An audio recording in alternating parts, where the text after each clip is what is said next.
ಸ್ನೇಹಿತರೆ, ನಮ್ಮ ಅಶ್ವಿನಿ ಯೂಟ್ಯೂಬ್ ಚಾನಲ್ಗೆ ನಿಮ್ಮೆಲ್ಲರಿಗೂ ಹೃತ್ಪೂರ್ವಕ ಸ್ವಾಗತ. ಅನುರಾಗ ಅರಳಿತು ಕಥೆಯ 15ನೇ ಅಧ್ಯಾಯ ನಿಮ್ಮೆಲ್ಲರಿಗೂ ಇಷ್ಟವಾಗಿದೆ ಅಂತ ಭಾವಿಸ್ತೇನೆ. ಹಾಗಿದ್ರೆ ಬನ್ನಿ ಸ್ನೇಹಿತರೆ, ಅಧ್ಯಾಯ 16 ಶುರು ಮಾಡೋಣ. ನನಗೆ ಮದುವೆ ಖಂಡಿತ ಇಷ್ಟ ಇಲ್ಲ ಎಂದು ಹೇಳಿ ಬಿರುಸಾಗಿ ನೀಲ್ ರೂಮಿನಿಂದ ಆಚೆ ಹೋದಳು ನಮ್ರತಾ. ನೀಲ್ ತನ್ನ ಬಲಗೈಯಿಂದ ಎಸ್ ಎಂದು ಬೆಂಡ್ ಮಾಡಿದ. ಇದೇ ತಾನೇ ನನಗೂ ಬೇಕಾಗಿದ್ದು ಎಂದು ಹೇಳಿಕೊಂಡು ನೀಲ್ ಕೂಡ ರೂಮಿನಿಂದ ಆಚೆ ಬಂದ. ಕೆಳಗಡೆ ನಮ್ರತಾ ಅಪ್ಪ ಹೊರಡೋಣ ಎಂದಳು. ಹೊರಡೋಣ ಮಗಳೇ, ನೀಲವರು ಬರಲಿ ಎಂದರು ಸೂರಪ್ಪ. ಅಂಕಲ್ ನಾನು ಬಂದೆ ಎಂದ ನಮ್ರತಾ ಹಿಂದೆನೇ ಬರುತ್ತ. ನೀಲ್ ಇಬ್ಬರು ಮಾತಾಡ್ಕೊಂಡ್ರಾ ಎಂದು ಕೇಳಿದರು ಚಲಪತಿಯವರು. ಹ್ಞೂ ತಾತ, ಮಾತಾಡಿದ್ವಿ. ನನಗೆ ನಮ್ರತಾ ಅವ್ರು ಇಷ್ಟ ಆದರು. ಅವ್ರಿಗೆ ನಾನು ಒಪ್ಪಿಗೆ ಆದರೆ ಮುಂದಿನ ಮಾತುಕತೆ ಮಾಡಬಹುದು. ನೀವೇನು ಹೇಳ್ತೀರಾ ನಮ್ರತಾ ಅವರೇ, ನಿಮಗೆ ನಾನು ಒಪ್ಗೆನಾ ಎಂದು ಕೇಳಿದ ನೀಲ್ ನಮ್ರತಾನೇ ನೋಡುತ್ತ.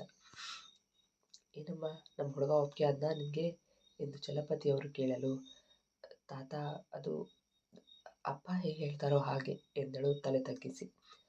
ಹೇ ಹೇ ಹೇ ನಮ್ರತಾ ಅವರೇ, ನಿಮ್ಮ ಒಪ್ಪಿಗೆ ತುಂಬಾ ಮುಖ್ಯ. ಯಾಕಂದರೆ ಜೀವನ ಮಾಡಬೇಕಾಗಿರೋದು ನೀವು, ನಿಮ್ಮ ಅಪ್ಪ ಅಲ್ಲ. ನೀವು ಸಂಕೋಚ ಮಾಡ್ಕೊಳ್ಳದೆ ನಿಮ್ಮ ಮನಸ್ಸಲ್ಲಿರೋದನ್ನ ಹೇಳಿ, ನಾನೇನು ಬೇಜಾರು ಮಾಡ್ಕೊಳ್ಳೋದಿಲ್ಲ ಎಂದ ನೀಲ್ ಬರುತ್ತಿದ್ದ ನಗುವನ್ನು ತಡೆದುಕೊಂಡು. ನಮ್ರತಾ ತನ್ನಪ್ಪನ ಕಡೆ ನೋಡಿ ಕಣ್ಣಲ್ಲಿ ಹೊರಡೋಣ ಅಪ್ಪ ಎಂದು ಹೇಳಿದ್ದರು. ಸೂರಪ್ಪ ಅವರು, ಸರಿ ರಾಯ್ವೆ, ನಾವು ಊರಿಗೆ ಹೋಗಿ ಏನನ್ನೋದನ್ನು ಹೇಳ್ತೀವಿ, ನಾವೇನು ಹೊರಡ್ತೀವಿ ಎಂದು ಕೈ ಮುಗಿದು ಹೊರಡೋದಕ್ಕೆ ತಯಾರಾದರು. ಸರಿ ಸೂರಪ್ಪ, ರಾಜು ಇವರನ್ನ ಬಸ್ ಸ್ಟ್ಯಾಂಡ್ವರೆಗೂ ಬಿಟ್ಟು ಬಾ ಎಂದು ಹೇಳಿ ಡ್ರೈವರ್ ರಾಜು ಜೊತೆ ಅಪ್ಪ ಮಗಳನ್ನು ಕಳುಹಿಸಿದರು. ಅವ್ರು ಹೋಗ್ತಿದ್ದ ಹಾಗೆ, ನೀಲ್ ಹುಡುಗಿ ನಿನಗೆ ಒಪ್ಗೆನಾ ಎಂದು ಕೇಳಿದರು. ತಾತ ಅವರು ನನ್ನ ಕಂಡೀಷನ್ಗೆ ಒಪ್ಕೊಂಡ್ರೆ ನನಗೇನು ಅಭ್ಯಂತರ ಇಲ್ಲ ಎಂದ.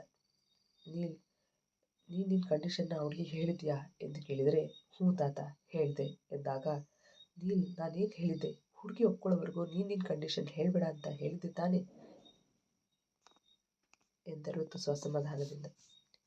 ತಾತ, ಹುಡುಗಿ ನಾನು ಒಪ್ಕೊಂಡಿದ್ದಕ್ಕೆ ಹೇಳಿದ್ದು, ಆದರೆ ನನ್ನ ಕಂಡೀಷನ್ ಕೇಳಿದ ಮೇಲೆ ಅವಳು ಒಪ್ಕೋತಾಳ ಬಿಡ್ತಾಳ ಅಂತ ನಾನು ಗ್ಯಾರಂಟಿ ಕೊಡೋದಕ್ಕಾಗಲ್ಲ ಎಂದ ಎರಡೂ ಭುಜ ಕುಣಿಸಿ.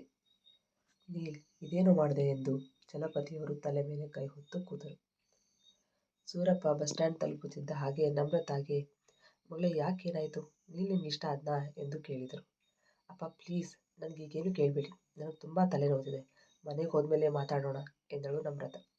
ಅಲ್ಲಮ್ಮ, ಅವನ ಜೊತೆ ಏನು ಮಾತಾಡಿದೆ ಅಂತಾನಾದರೂ ಹೇಳು ಎನ್ನಲು, ಅಪ್ಪ ಪ್ಲೀಸ್ ನಿಮಗೆ ಕೈ ಮುಗಿತೀನಿ, ದಯವಿಟ್ಟು ಈಗ ನನ್ನ ಏನು ಕೇಳಬೇಡಿ, ಈಗ ನಾನು ಏನು ಹೇಳೋ ಪರಿಸ್ಥಿತಿಯಲ್ಲಿಲ್ಲ, ಸ್ವಲ್ಪ ಹೊತ್ತು ಸುಮ್ಮನೆ ಇದ್ಬಿಡಿ ಎಂದಳು ಬಸ್ ಏರುತ್ತ.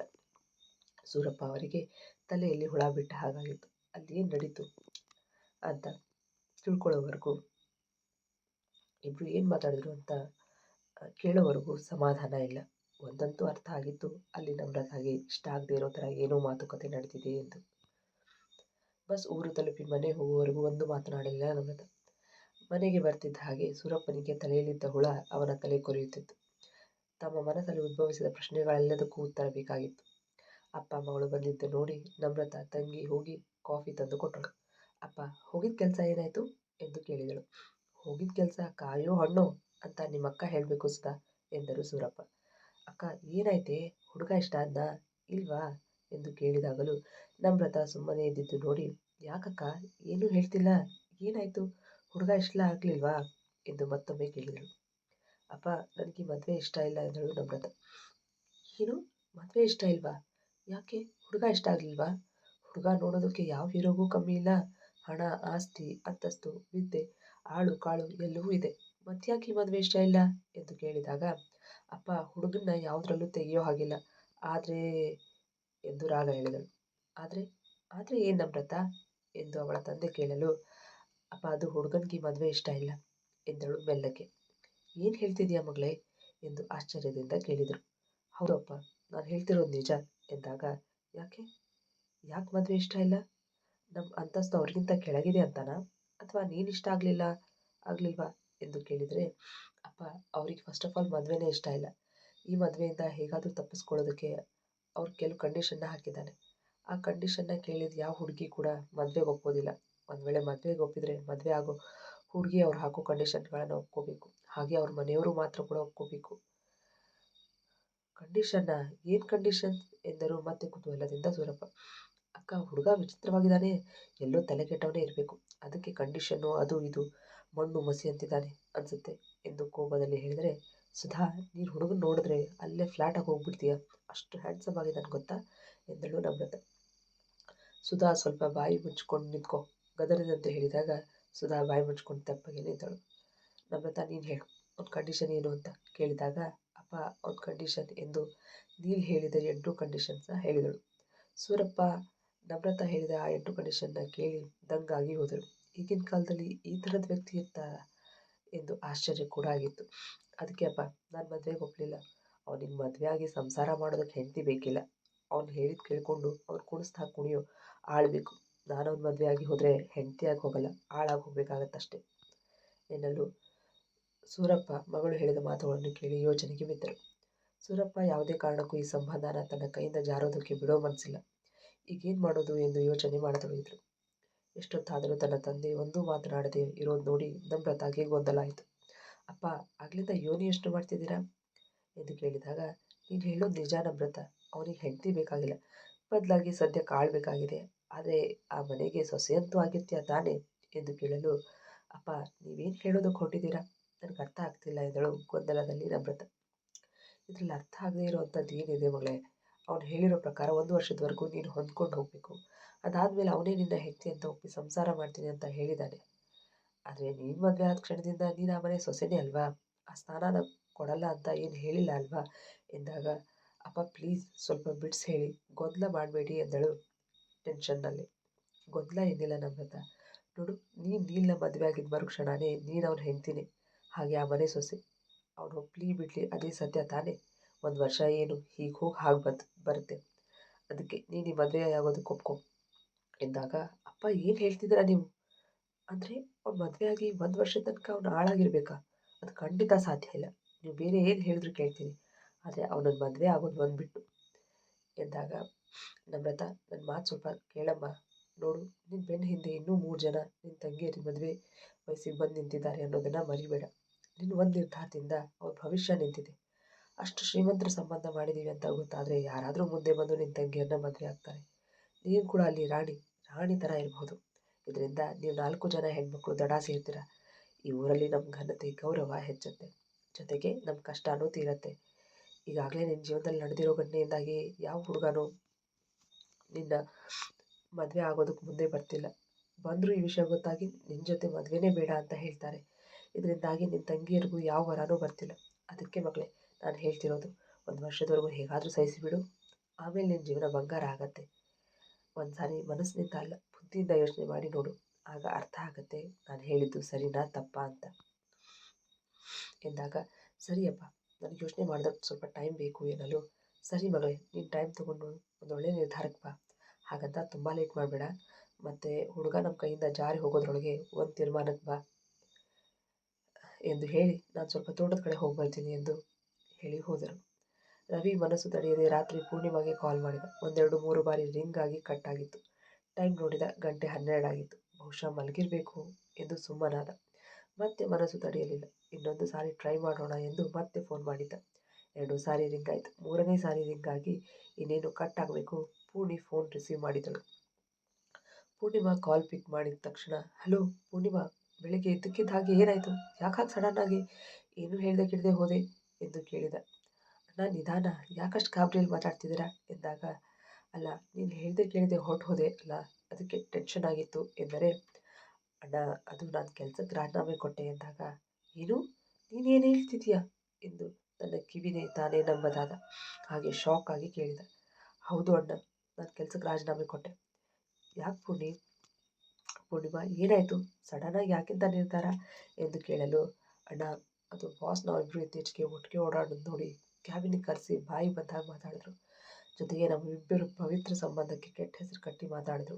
ಜೊತೆಗೆ ಒಂದು ರಾತ್ರಿ ಅವನೊಳಾಗಬೇಕು ಅಂತ ಹೇಳಿದ್ದು, ಮತ್ತು ಏನೇನು ಮಾತಾಡಿದ್ರು ಅದನ್ನೆಲ್ಲ ರವಿ ಮುಂದೆ ಹೇಳಿ ಕಣ್ಣೀರು ಹಾಕಿದಳು. ಅದಕ್ಕೆ ಅಣ್ಣ, ನನಗೆ ಅವನ ಆಫೀಸ್ನಲ್ಲಿ ಒಂದು ಕ್ಷಣ ಕೂಡ ಇರೋದಕ್ಕಾಗಲಿಲ್ಲ. ಅದಕ್ಕೆ ತಕ್ಷಣ ರಾಜೀನಾಮೆ ಕೊಟ್ಟು ಬಂದೆ ಎಂದು ಕಣ್ಣೀರಾದಳು.